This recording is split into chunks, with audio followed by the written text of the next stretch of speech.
Buenas tardes a todos. Les damos la bienvenida para la sesión del día de hoy. Corresponde a el área de pediatría. Nos acompaña la doctora Shareni Berriozábal Villarroel. Ella es residente de tercer año de pediatría aquí en nuestro hospital y nos va a exponer su tema, que es diarrea aguda en el paciente pediátrico. Damos la palabra a la doctora Shareni para que nos presente su tema.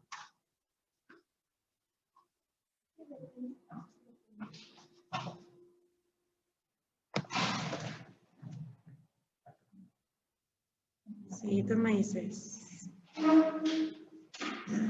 Bueno, hola, buenas tardes. Soy la doctora Shareni Berriozábal Villarroel, soy residente de tercer año del Hospital Infantil de México, Federico Gómez, y vamos a hablar de diarrea aguda el día de hoy. Ya ven todos la pantalla, ¿verdad? No hay como nadie más que esté por ahí esperando. Bueno, los objetivos de esta clase es conocer las diferentes definiciones de diarrea aguda, conocer los agentes etiológicos principales en niños menores de 5 años, que es como el grupo etario en el que estamos enfocados, identificar grados de deshidratación y brindar manejo oportuno, valorar qué plan de rehidratación utilizar dependiendo del grado de deshidratación, así como conocer opciones comerciales de soluciones de rehidratación oral, así como sus diferencias, las que son distintas a la que está ya dada por la OMS, aprender cómo realizar una solución de rehidratación oral casera en caso de contingencia y que no podamos adquirir algún otro tipo, y reconocer la importancia de la prevención, medidas de prevención y el esquema de vacunación actual.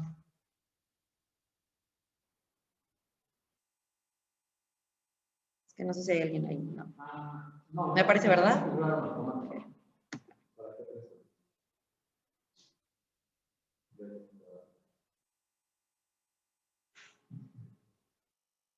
Bueno, primero vamos a hablar de la definición. Esto es algo igual controversial. La Spigan lo menciona que es una reducción en la consistencia de las evacuaciones, que pueden ser líquidas o semilíquidas, que pueden estar acompañadas o no en un incremento en la frecuencia de las mismas, que van a ser más de 3 en 24 horas, y que puede o no acompañarse de fiebre y vómito, y que va a durar menos de 7 días y nunca más de 14 días, porque a esto ellos ya lo definen como una diarrea persistente. Esto es, ahorita van a ver como diferentes definiciones que tienen otras asociaciones. Por ejemplo, la OMS solamente lo cataloga como un aumento en la frecuencia en mínimo 3 ocasiones en las últimas 24 horas. Sin embargo, ellos le dan más importancia a la disminución en la consistencia, que es una de las preguntas que había en el examen, más que al número de evacuaciones. Y es importante que los pacientes que no están incluidos en esta definición son los lactantes, principalmente. Los bebés todavía tienen el reflejo gastrocólico, que es algo que deben de ustedes recordar, y cuando se tiene una distensión abdominal posterior a una toma, lo que sigue es dilatación y movimiento del colon que produce evacuación, ¿no? Entonces, ellos no están como en esta definición, pero en ellos se tiene que tener como esa adaptación de que si lo normal para un bebé y su patrón actual es de 5 o 6 evacuaciones al día y ya tiene 9, o sea que aumente más de 3 de lo que él habitualmente tiene, eso sí ya se le consideraría diarrea. Y también, por ejemplo, en niños que son muy pastosas y más con los que están recibiendo lactancia materna exclusiva, esos niños igual tienen que disminuir más, o sea, que de pastosas pasen a líquidas para que se pueda considerar, pues, diarrea, ¿no? Porque muchas mamás y más mamás primerizas pueden estar como preocupadas al inicio, pensando que sus bebés tienen diarrea, cuando tal vez es un patrón de evacuación totalmente normal para la edad. Y, por ejemplo, lo que nos dice la guía de práctica clínica es que es una alteración en el movimiento. Ellos igual lo consideran que es un lapso de igual o menor a 14 días de evolución. Lo que les hace es que en la SPIAN el tiempo que se les da son menor a 7 días y que tienen que ser igual 3 evacuaciones o más en un día, ¿no? Entonces son como las distintas definiciones. Realmente no hay como un consenso actual y es muy difícil abordarlo porque se tiene que ver la parte infectológica, la parte gastronutricia, o sea, realmente son como diferentes perspectivas, ¿no? Pero es para que se queden como con la idea y tengan como muy claro en qué pacientes ocuparlo y en qué otros no.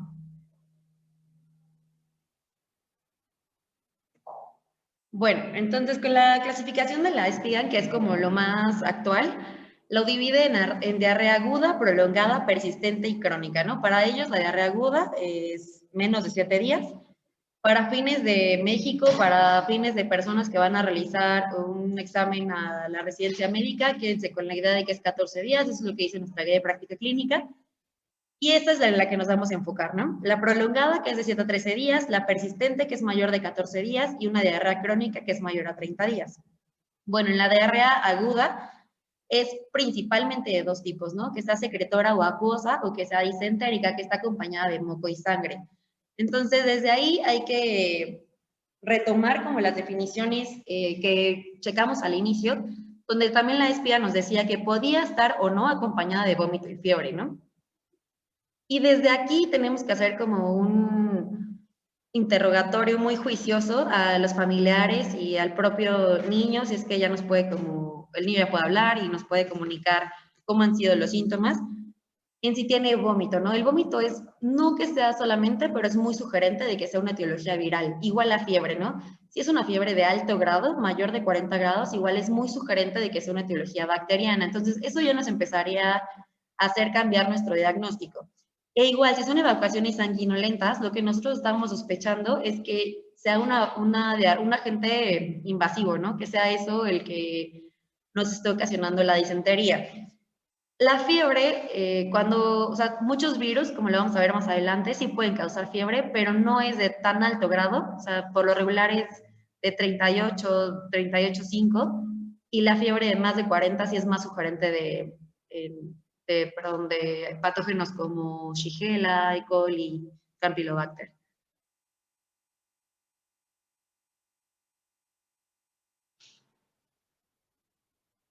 Bueno, entonces, igual, hablando de la etiología, en el 2014, en las guías, bueno, realmente fueron las últimas guías que ha hecho la Spigan sobre el manejo de la diarrea, todavía nos menciona que la incidencia, más bien el agente primordial en los niños menores de 5 años es el rotavirus, ¿no?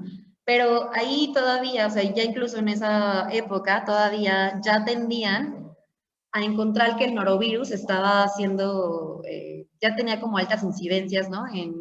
En países que ya tenían como alta cobertura con la vacuna del rotavirus. Recordemos que esta vacuna se implementó más o menos en el 2002 en algunos países como Estados Unidos. Hubo algunos problemas, estuvo muy asociada a Guillain-Barré, a intususcepción. Se cambió, en el 2006 vuelven a salir dos nuevas vacunas, una monovalente y una pentavalente, la Rotarix y la Rototec, que son las que actualmente se ocupan. Y esta guía más bien, ya es del 2014 y incluso en este momento que les comento, ya cuando la vacunación empezó, nuevamente fue en el 2006, llevaban menos de 10 años y ya sabían que había, o sea, un nuevo virus que ya tenía alta incidencia, más que el rotavirus, ¿no? ¿Qué nos dice igual nuestra guía de práctica clínica? Para nosotros y para fines como de algún examen tipo NAM, hay que recordar que, o algún examen de Consejo de México, hay que recordar que el rotavirus sigue siendo como la etiología responsable de estos casos de diarrea, ¿no? Pero también tenemos que saber que eso no es realmente así, ¿no? Que esta guía realmente no está actualizada. Bueno, ¿qué es lo que pasó después, no? Después de que de que inicia esta nueva era de vacunación con las dos cepas que les comento de rotavirus, se realiza este estudio. En este estudio, la ITSA más o menos analizó resultados de 82 países, que incluyó a todos los continentes, empezó en América, empezó en Europa y África, posteriormente incluyó Asia, y se dio cuenta que el resultado promedio de todas era que tenía una alta eficacia, del 85 al 98%, ¿no? Analizaron igual las hospitalizaciones que tenían por rotavirus en niños menores de 5 años y esta había disminuido hasta en un 75%. Sin embargo, una de las cosas que igual debemos de saber es que hay hay más bien continentes y también países muy propensos a que la vacuna no es eficaz, eso principalmente en África y en Asia. En países como la India, ¿no? Se han hecho muchos estudios donde la eficacia de la vacuna a los 2 años de edad es un poquito mayor al 50%, ¿no? 51, 52%. En esos países realmente sí sigue siendo muy prevalente el rotavirus, porque la realidad es que la vacunación no tiene como tanta protección, ¿no? A diferencia de nosotros, ese estudio también incluía a nuestro país y la eficacia contra el rotavirus con la vacunación es muy alta. Entonces, lo que hicieron después en la ITSA, justamente después de ese estudio, en el 2017, actualizan su guía de práctica clínica para el diagnóstico y el manejo de la diarrea infecciosa. Y la parte que está subrayada de amarillo, que quiero que le pongan mucha atención, es que sí mencionan que sí, efectivamente el rotavirus era el agente etiológico más frecuente en los niños menores de 5 años, pero previo a la introducción de las vacunas, ¿no? Y que actualmente el norovirus pues ya asume como ese papel, ¿no? Ya es la primera causa de origen viral en, en estos pacientes, ¿no? Por eso es que la OMS recomienda la vacunación en todos los países para rotavirus, a pesar de que no ha tenido como alta eficacia en ese tipo de continentes y en ese tipo de países, porque se han dado cuenta de que hay algunas de lesiones en los receptores que tienen esa población en específico y por eso no son tan susceptibles a la vacunación. Bueno, entonces, siempre que hablamos de como algún agente viral o sospechamos de algo, hay que estar súper seguros y conociendo el contexto epidemiológico en el que nos encontramos, ¿no? Y hablando de rotavirus, el grupo de edad principal es de 6 a 9 meses. La estacionalidad es de invierno, es la diarrea del invierno, a excepción de, por ejemplo, hablando de México específicamente, a excepción de la costa de Yucatán, ¿no? O sea, en esa parte de la República Mexicana no se ha encontrado como alguna estacionalidad predominante, ¿no? Entonces, pongamos un caso de un niño de 5 años que llega en verano por diarrea y viene con una receta de un médico previo que lo vieron antes de ustedes, que ustedes tal vez hasta incluso sospechan de que puede ser alguna origen bacteriano porque el niño tiene disentería, pero su receta dice que es rotavirus, ¿no? O sea, hay que dudarlo porque el grupo etario no corresponde, debería ser un bebé, un niño chiquito, y la estacionalidad tampoco, ¿no? Entonces, a menos de que estemos en la costa de Yucatán y el niño tenga 6 meses, tal vez lo podríamos sospechar, ¿no? Pero son de las cosas que tenemos que tener siempre muy claras cuando sospechamos de algún agente etiológico. Y les pongo estas dos imágenes para que veamos como muy gráficamente las diferencias entre norovirus y rotavirus. Son agentes que causan infecciones muy, muy similares. Las dos son de predominio de invierno, como pueden ver ahí. La incubación del norovirus es ligeramente menor que la del rotavirus, de 2 a 48 horas versus 48 horas. La diarrea igual tiene una duración similar, en promedio unos 3 días. Las dos son de predominio de verano. La principal diferencia que ustedes pueden ver en la imagen muy gráfica es que el rotavirus va muy dirigido a los niños, ¿no? Su principal grupo etario al que afecta son los niños de 6 meses hasta los 2 años. Y el norovirus afecta desde niños de esa edad hasta adultos, ¿no? Por eso ponen a alguien ya más grande como él, ¿no?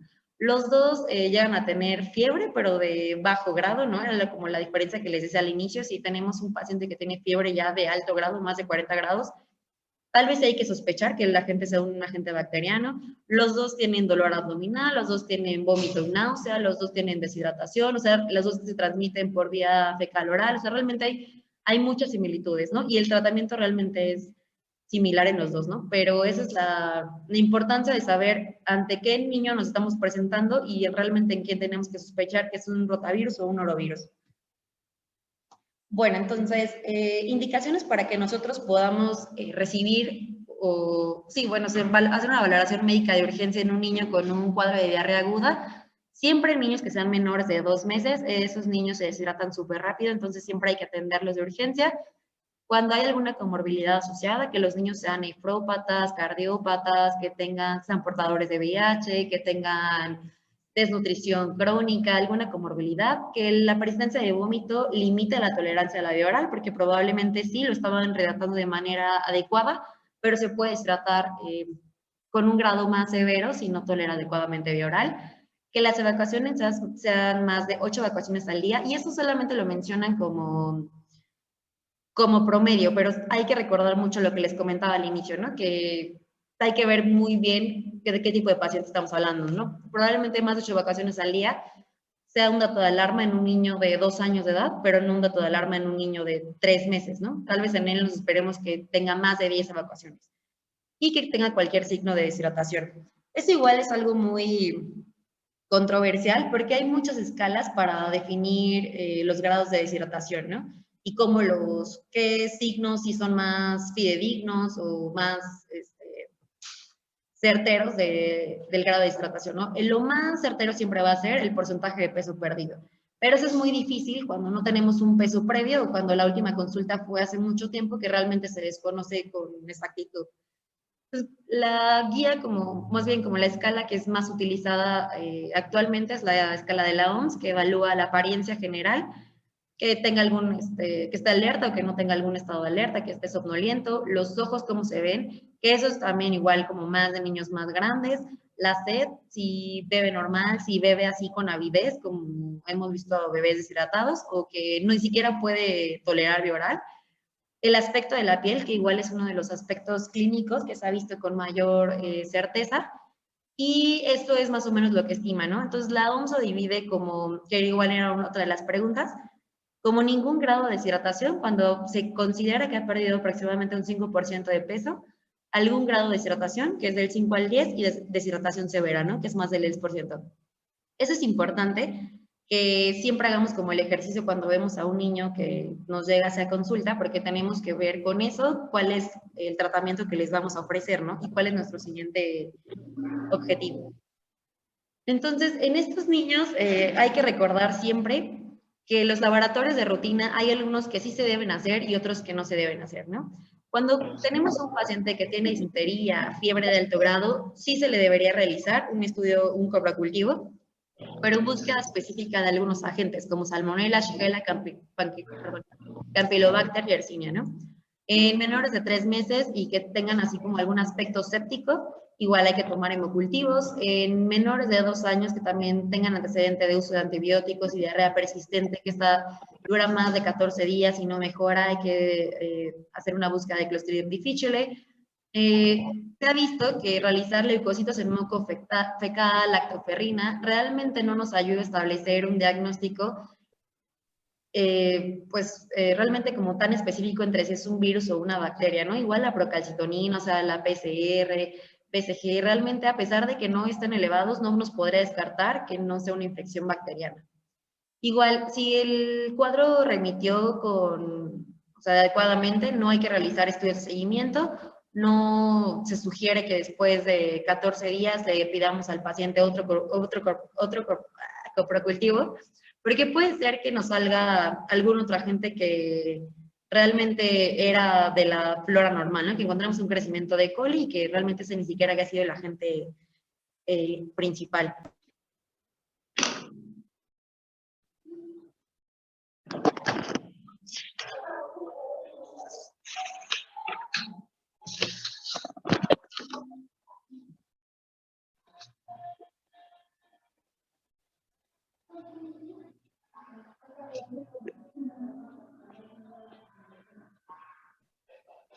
Listo.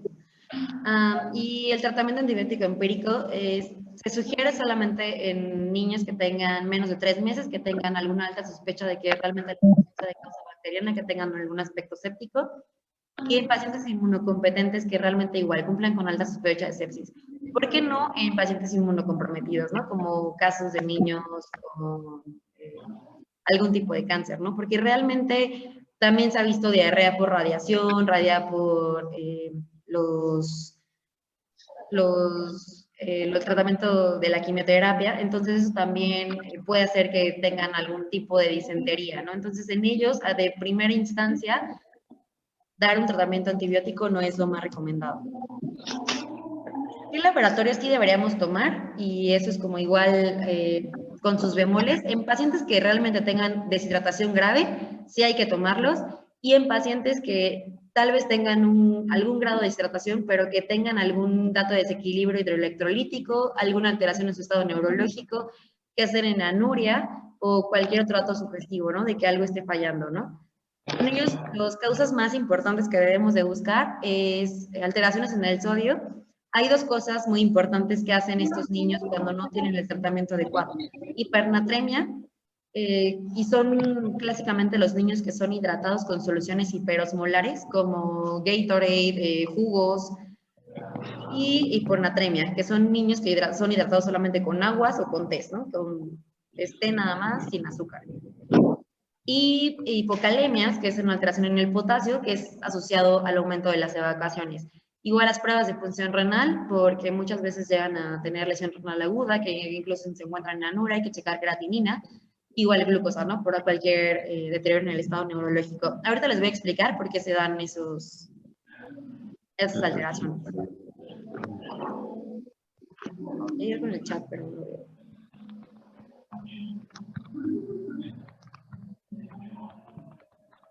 No sé.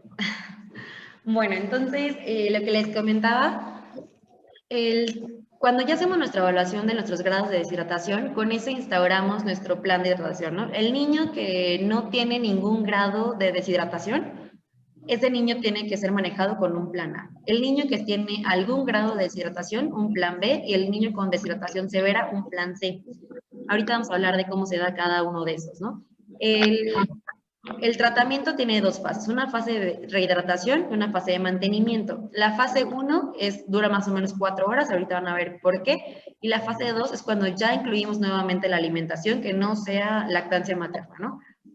En el plan A es un niño que sí llegó por un cuadro de diarrea aguda, no tiene ningún grado de deshidratación, se puede ir a su casa, y lo único que le recomendamos es que si son menores de 2 años, tomen de 50 a 100 mililitros, que es más o menos una taza, después de cada evacuación. Y si son mayores de 2 años, de 100 a 200 mililitros. Eso posterior a cada evacuación. El plan B todavía lo podemos llevar a cabo con una rehidratación vía oral.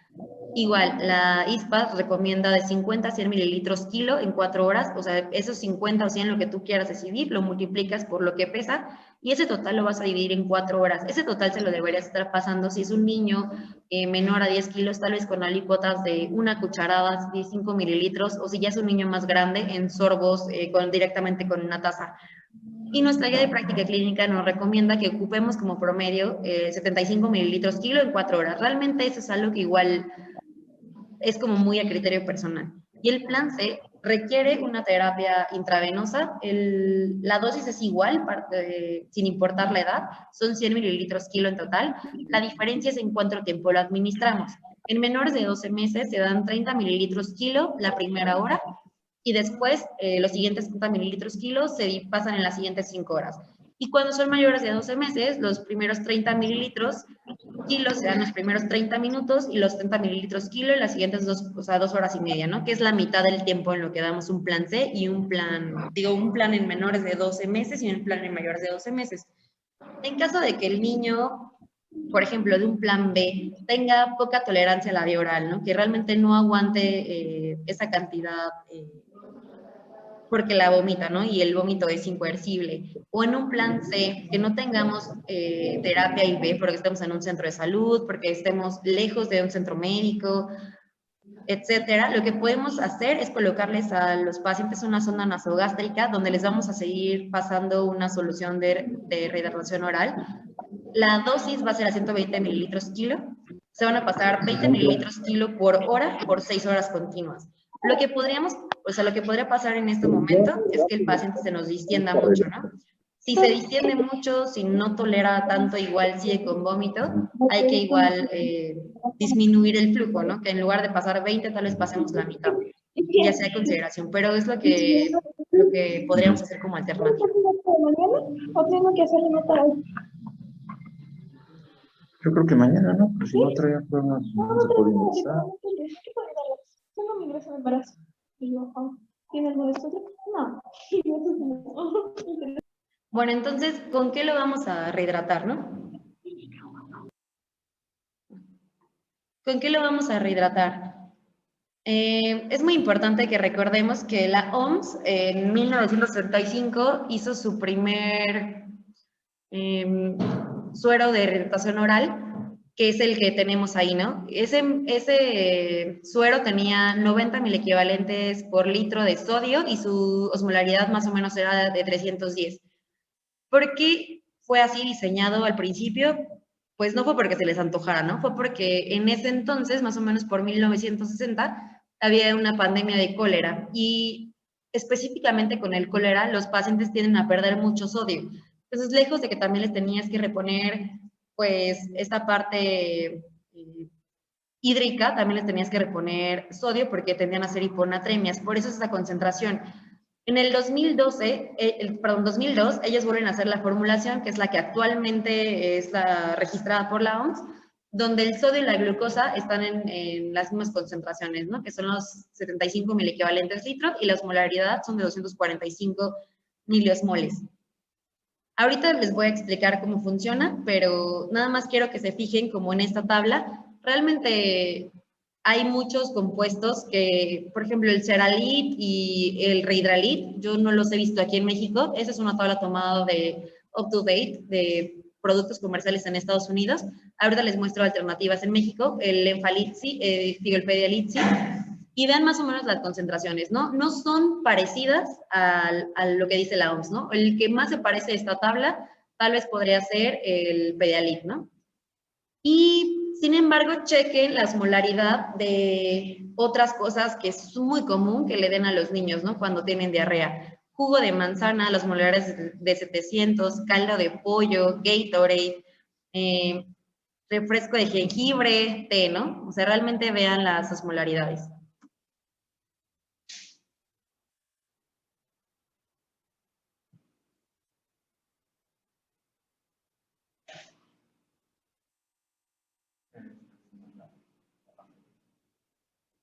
Entonces, así es como funciona las soluciones de rehidratación oral. Hay 3 mecanismos principales por los cuales nosotros reabsorbemos agua. Uno es el intercambio de sodio e hidrógeno, otro es un gradiente electroquímico y el otro son cotransportadores como sodio y glucosa o incluso con algún otro componente orgánico como aminoácidos. Entonces, lo que pasa es que esta es la pared luminal. Esta es la pared luminal. Cuando nosotros tenemos lo correcto y como lo tiene planteado ahorita la OMS, es que la relación siempre sea 1 a 1, sodio con glucosa. Entonces, lo que hace el intestino es meter 2 sodios. No. ¿Actualizar? Sí, ¿no? Es meter 2 sodios y con esto arrastra una molécula de glucosa y una molécula de agua. Lo mismo produce cuando se conjunta con otros aminoácidos o algunos otros otros solutos, por ejemplo, como el almidón, etcétera. Por eso ya se están diseñando nuevos tipos de soluciones de rehidratación oral que ocupan otro tipo de soluto, pero todavía no están como tan eficaces y tan comprobadas como lo de la glucosa, ¿no? Entonces, lo que hace es meter el sodio y la glucosa arrastrando el agua. Cuando llega a la pared del lumen para la parte vascular, por una bomba de protones de sodio, potasio, TPasa, saca el sodio, mete un potasio y lo mismo hace con la glucosa, ¿no? Con el GLUT2, lo que hace es sacar glucosa y agua. Y así es como regresamos al componente intravascular, sodio y agua, ¿no? Entonces eso es muy importante que lo entiendan, porque es por eso que no es recomendado ni tomar agua de mar, ni tomar calditos de pollo, ni tomar jugos de naranja, ¿no? Y aquí hay 2 mecanismos distintos, ¿no? Imaginemos un jugo de naranja que tiene altas cantidades de glucosa, pero tal vez muy bajitas de sodio, ¿no? Lo que va a pasar es que sí, efectivamente, se va a poder meter el sodio y la glucosa, pero va a haber, como la relación es 1 a 1 siempre, se va a quedar parte de esa glucosa fuera. Y esa parte de glucosa que se queda fuera es muy hiperosmolar, y lo que produce es que ahora se sigue arrastrando el agua dentro de la célula hacia el lumen intestinal. Y eso es una diarrea osmótica, ¿no? Es por eso que no recomendamos gelatinas, jugos, refrescos, soluciones que estén tan hiperosmolares. Pero ¿qué pasaría si tomáramos un caldo de pollo o agua de mar, ¿no? O sea, decimos como, bueno, pues no tiene tanta glucosa, no tiene por qué causar este efecto. El problema es que el sodio siempre tiene que ir acompañado de alguien para que podamos hacer todo ese arrastre de agua y de glucosa y de electrolitos, ¿no? Entonces, si nosotros tenemos una solución que tiene altas concentraciones de sodio, pero no de glucosa, lo que va a pasar es que sí va a entrar el sodio, pero no va a tener ese cotransportador que haga que la glucosa y el agua entre, ¿no? Entonces, realmente nunca va a entrar y nunca va a rehidratar a la persona, ¿no? Entonces, sí, tal vez a futuro cause, lo peor que le puede pasar es una hipernatremia, pero realmente una parte de, ni se va a deshidratar más, pero tampoco se va a rehidratar, ¿no? Entonces, eso es importante que lo entiendan. Entonces, pues bueno, la imagen de arriba es el vía suero oral que todos conocemos, que hay en todos los centros de salud y en todos los hospitales. Se prepara ese sobrecito en 1 litro de agua, se pide que sea en alguna jarra de plástico de preferencia o en una olla, lo que tú quieras, que sea de preferencia la medida exacta de 1 litro de agua para que no las concentraciones queden bien. Y esa dura 24 horas, ¿no? Posterior a eso se debe desechar, se recomienda que se ponga en el refrigerador para que el sabor mejore y pues eso es como lo que ya tenemos comercialmente, ¿no? Pero ¿qué pasaría si estamos, como les comento, ¿no? En un centro de salud que está muy lejos, que no hay ninguna otra farmacia, que no tenemos dónde conseguirlo o que estamos en una época de contingencia y no sabemos cómo prepararlo, ¿no? La receta por la OMS es 1 cucharadita de sal, 5 cucharadas de azúcar en 1 litro de agua. Y para eso podemos explicarles con la imagen que está a su lado derecho sobre la cucharada supera, que esas son las cucharadas de azúcar que le debemos dar, y la cucharadita de café es la cucharadita de sal, ¿no? La cucharita dulcera, esa no se ocupa. Esa solamente es como para que ustedes le puedan enseñar a sus pacientes y vean cuáles pueden ocupar. Entonces, ¿cuáles de los productos comerciales que tenemos en México, cuál es el más parecido, o sea, sugerido por la OMS, dependiendo de las recomendaciones, es el electrolit pediátrico? Si ustedes investigan todos, el Pedialit SR60, el suero, no sé, cualquiera que se puedan imaginar, las concentraciones no son para nada parecidas. Y esta es exactamente igual, ¿no? Es como el único que tiene esa concentración. La glucosa y el cloruro de sodio, los 75 miliequivalentes que habíamos tenido, y la osmolaridad que tiene son de 245. ¿Qué es lo único que yo les recomendaría? Que les comenten que nunca vayan a comprar el que es rojo, ¿no? El que es sabor fresa. Porque tiene, al final de cuentas, también tiene parte de colorantes. Y esos colorantes podrían teñir hasta cierto punto las evacuaciones y podrían espantar a la mamá, ¿no? Entonces hay que recomendar evitar ese tipo de productos, más cuando estamos en un periodo de remisión de la enfermedad. Bueno, entonces, hablando de la terapia complementaria, ¿qué sí está recomendado y qué no? En los niños menores de 18 años no está recomendado utilizar loperamida. En los adultos sí se ha visto que disminuye el número de evacuaciones, que mejora la consistencia de las evacuaciones, pero en los niños tiene más efectos perjudiciales que beneficiosos, ¿no? Puede causar hilo paralítico, entonces no se recomienda en niños menores de 18 años y muchísimo menos cuando es un niño que tiene datos de disentería. Uso de, por ejemplo, algunos antieméticos como el ondansetron sí se recomiendan, pero solamente en mayores de 4 años y solo como para mejorar tolerancia a la vía oral, ¿no? O sea, si un niño realmente tiene adecuada tolerancia, pues no es necesario que lo suplementemos. ¿Qué pasa con la suplementación de zinc? Realmente la OMS igual lo recomienda en menos de 6 meses 10 miligramos día por 10 días a 14 días y en mayores de 6 meses 20 miligramos. ¿Y por qué? Porque realmente el zinc se ha visto que tiene mucho que ver con metaloproteinasas, con la parte del sistema inmune, y aparte de que disminuye como los datos de severidad del cuadro reciente, también tiene como un efecto protector en que disminuye la recurrencia en los próximos 2 a 3 meses. ¿En quién sí, en quién no? En un niño que tiene adecuada alimentación, que tiene buena suplementación de zinc, que tiene una dieta a base de carne, mariscos, garbanzos, no sé, fuentes muy importantes de zinc, tal vez no, debería ser a su consideración, pero en niños que ustedes creen que tienen algún grado de desnutrición o que realmente, nosotros por ser un país en vías de desarrollo, la OMS nos lo recomienda a todos, ¿no? Pero eso es algo que ustedes deben de considerar a manera personal.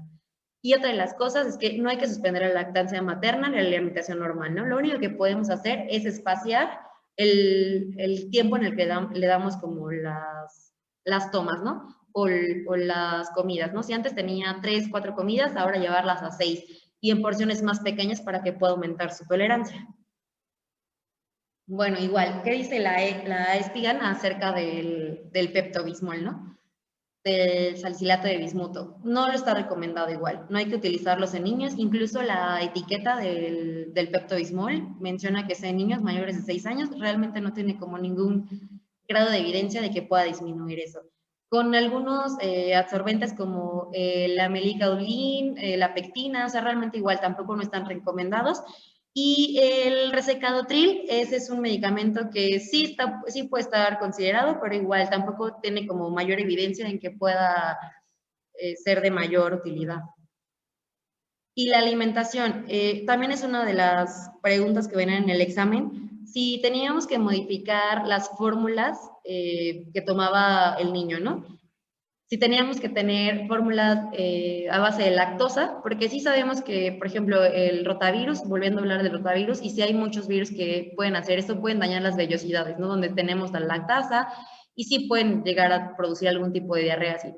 Pero realmente no se ha visto como mayor grado de evidencia en que si le cambiamos la alimentación al niño con una fórmula sin lactosa o si diluimos la leche, les vaya mejor, ¿no? O sea, realmente no está recomendado y esto en pacientes que sí toleran bien la alimentación y que no tienen como tanta deficiencia, va a hacer que se recuperen más lento, ¿no?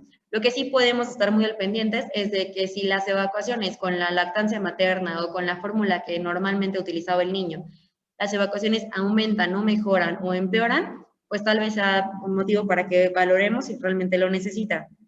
Igual la dieta, ¿no? Había una dieta muy famosa que era la dieta Brad, ¿no? Que consistía en que niños con diarrea les diéramos solamente manzanas, arroz, pan y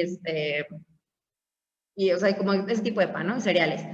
Realmente ya no está recomendada, ¿no? Lo que está recomendado es que el niño continúe con su dieta normal, que se eviten bebidas con alto grado osmótico como jugos, gelatinas, lo que ya habíamos comentado, pero debería continuar la alimentación como ya la tenía, siempre y cuando ya esté en la fase de mantenimiento.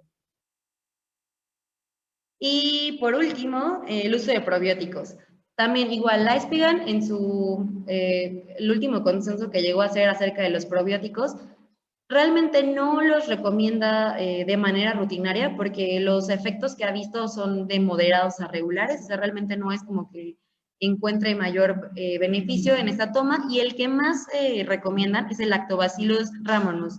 Lo he encontrado en México que cumplen con esa característica, que esos que tienen realmente el Lactobacillus rhamnosus son esos Babic y microbiota pediátrico. Hay muchos como enterogermina, realmente hay muchos en el mercado, pero tienen otro tipo de probióticos, ¿no? Que realmente no están indicados por la Espigan para disminuir el cuadro de diarrea aguda. Y bueno, por último, ¿qué podemos hacer como prevención, no? Una de las cosas más importantes es que el niño reciba lactancia materna exclusiva en los primeros 6 meses de vida, que hagamos mucho énfasis en el lavado de manos antes, después de ir al baño y en cualquier preparación de alimentos, y más cuando son lactantes, incluso hasta pacientes que manipulan las latas de leche, perdón, los familiares, es importante que les comentemos que siempre que la abran, siempre que tomen como el scoop para poner las onzas, hay que hacerlo igual, con las manos limpias, porque eso igual va a contaminar la fórmula. Que tengamos un manejo adecuado de los alimentos, que siempre utilicemos agua potable. En caso de que no se pueda, hay que hervirla por mínimo 5 minutos. Que si tenemos algún niño que ya asiste a una escuela o una guardería, mínimo 48 horas posterior al inicio de los síntomas, no acuda a esas actividades porque al final de cuentas siempre va a dejar como algún residuo, incluso hasta en las manijas de los baños, ¿no? O sea, siempre si no tenemos como adecuado control, podemos propagar como pues un brote. Igual, no acudir a piscinas o balnearios en 2 semanas posterior al inicio de los síntomas, que tengamos un uso adecuado de letrinas, que estén mínimo 10 metros de ríos o manantiales para que no puedan llegar a contaminar como es el agua que corre ahí, y que tengamos un esquema completo de vacunación. Realmente en México la única que ofrecemos es la vacunación contra rotavirus, que es a los 2, a los 4 y a los 6 meses de edad. Es importante que los niños la tengan. Y en otros países sí hay para la fiebre tifoidea, para Campylobacter, para muchas otras cosas, ¿no? Pero en México es la única que tenemos y realmente es una gran oportunidad que tienen de prevenir cuadros tan severos. Y pues es todo. ¿Alguna duda, pregunta?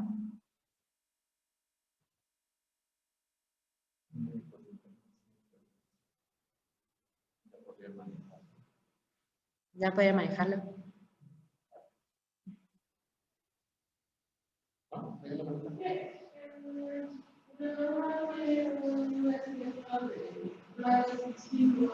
¿De qué?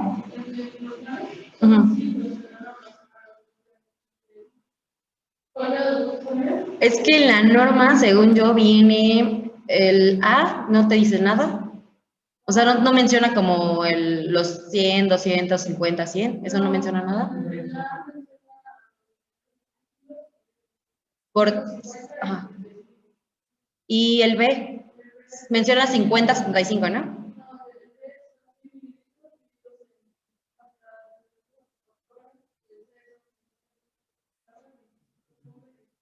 $100. Pues realmente el que yo te recomiendo que utilices y que te aprendas como para fines de todo es el de la OMS, ¿no? Que es el que les puse aquí. Y es este. Que es como el que siempre preguntan como en todos los exámenes, igual los grados de deshidratación, o sea, realmente ya el deshidratación leve, moderado, grave o ese tipo ya no se ocupan. Igual había otra clasificación hace tiempo que era como menos de 3%, de 4 a 7 y más de 7, igual tampoco ya se ocupa. Realmente como entre las cosas que más se han consensuado, estos planes de la OMS, igual a los grados de deshidratación por la OMS. ¿Alguna otra duda? Sí.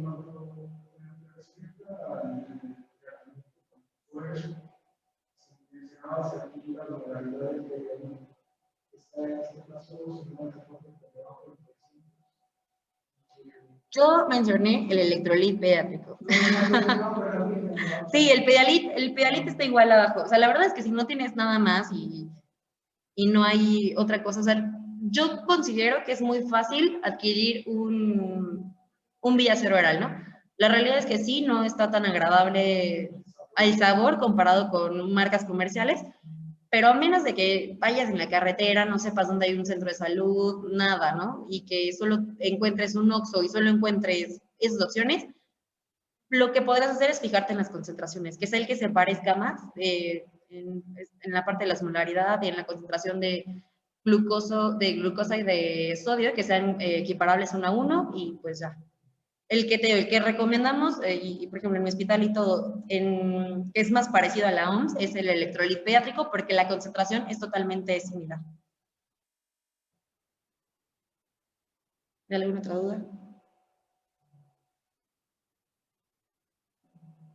Y hay otras alternativas para hacer como Villacero oral casero. O sea, la que les puse es como una manera, pues que deberían saber, o sea, como que existe, pero hay muchas otras, con arroz tostado, con plátano verde, o sea, sí hay, incluso las guías las mencionan, ¿no? Realmente yo nunca he visto que alguien las ocupe. Yo creo que es más difícil que medidas de cucharas de sal y azúcar. O sea, yo creo que está más difícil eso, pero existen. ¿Alguna duda de ustedes? ¿No? ¿Nada? Pues si no tienen ninguna duda, chicos, estamos con las Bueno. Gracias. Me voy a salir.